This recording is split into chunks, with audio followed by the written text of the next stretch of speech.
Hello, Froggy here, and Vespers Host has changed a little bit. I'm going to be using Salvation's Grip and an Eager Edge sword on Hunter to get around the new changes to the 0-1 skip. Mostly that's important if you want to do the IRB routes that I showed in a previous video.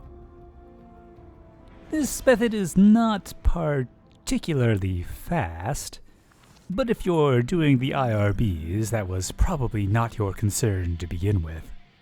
I'm aware of two changes. First of all, that area down there is no longer intangible. But luckily there's a spot down here that is. It's not very convenient though. Can't really jump into this small gap. But we can crouch jump. So I'm just going to fire a shot with Salvation's Grip here, and crouch and jump up into the hole. This hole is also not terribly convenient to work with. You gotta manage to get around, and then it's turnbacks, which is what we're going to be using the Eager Edge sword for. You'll be needing the speed from Eager Edge to make it through the turnback, although getting around this corner can also be pretty tricky. And I've fallen down. Luckily, there's a better way, even if you don't have Salvation's Grip. Renewal Grasps gives you a stasis crystal in the middle of your dusk field, which is mostly important because we want to be charging up that super, because that will come in handy for change number 2. Just crouch and jump on up, and you're ready for the next part. By the way, thanks to Nahsense for pointing out this new spot to get out of the map.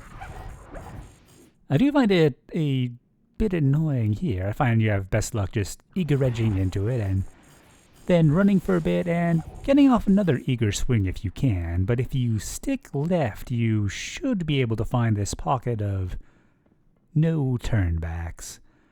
And for the next little bit, it's the same as it was before. Although on Hunter, which I am less experienced with, and for some reason I am having a bit more difficulty with this section here.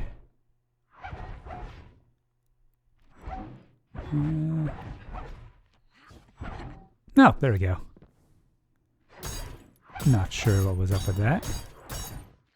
At this point, you may be wondering why I'm on Hunter. What we've done so far would have been just as easy on other classes and arguably much easier on a Titan. But unfortunately, we're coming up on an area where we'll need to blink, and I'm not sure if Warlock's Blink is far enough. Plus, the Storm's Edge super is just so good at precision blinking. It's also why I didn't just start off on stasis.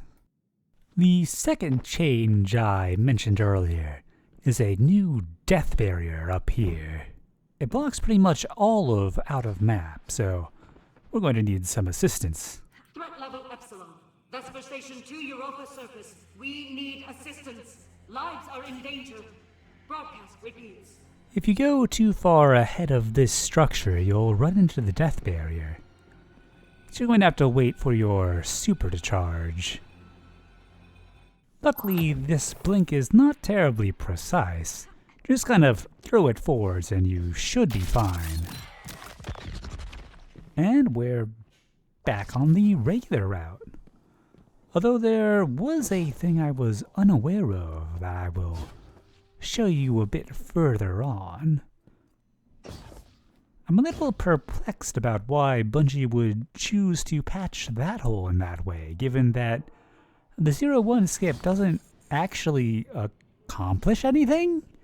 This does nothing to prevent any of the cheeses for the encounter. But, you know, maybe there's some super secret cheese we aren't aware of.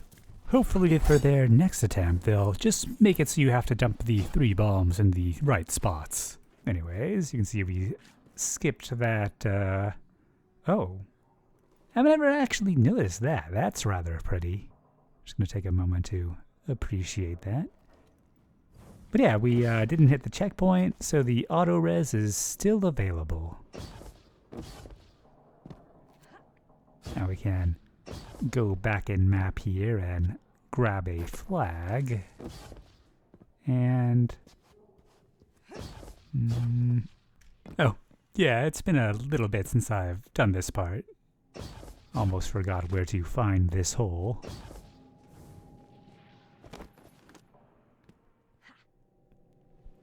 And we're back in first encounter.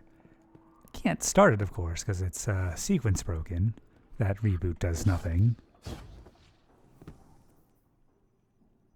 And gonna swap off of renewal just to get good old Stompies back. Because we did the sequence break, we don't have to do the out of map to get ahead here. We can just go through the door. And thanks to that flag, we've got our super, which will come in handy in a moment.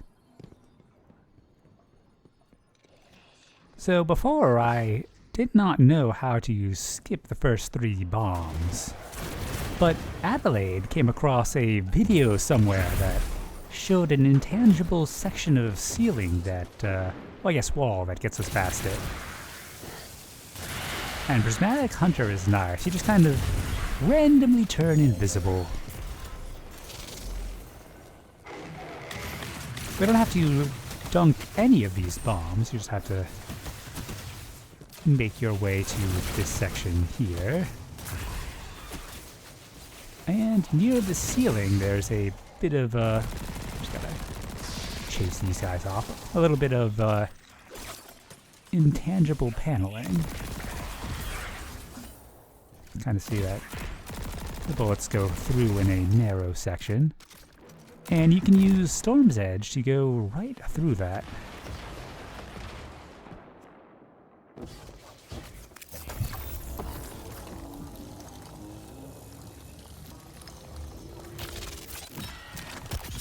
Oh, I seem to have missed that one, but we get 3 tries.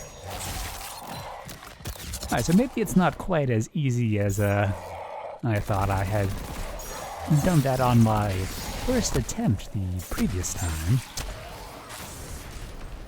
I could look for a lineup there, but alternatively I can use renewal grasps to place a crystal and then kinda crouch jump up. If the crystal is high enough, you can just go right into the intangible spot.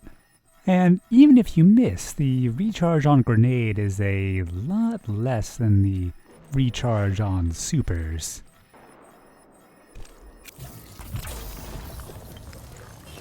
Let's see.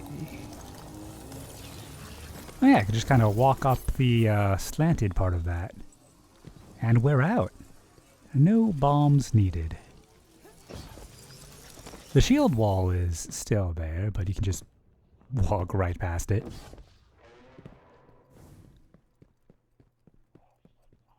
And that's pretty much it. The rest of this plays out like it normally would, but it might as well go all the way to the boss because we are basically there already.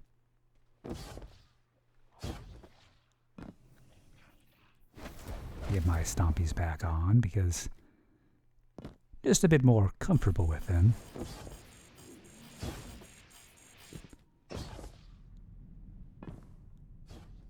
And maybe I'll try going forwards. Yep, never mind.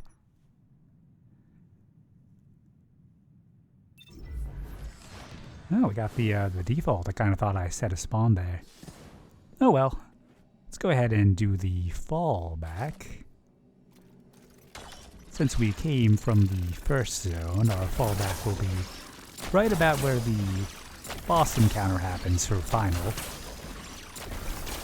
At this point, if you had someone join you, they would join past the first zone, so that's what you would do for the setup for the IRB. Anywho, I'm gonna go get to the boss arena proper, and that'll pretty much be it. I have several videos covering everything else you would want to know about Vespers, at least in terms of out of map. But hopefully that'll let you continue to enjoy that, and we'll see what else they decide to patch. But until then, happy exploring.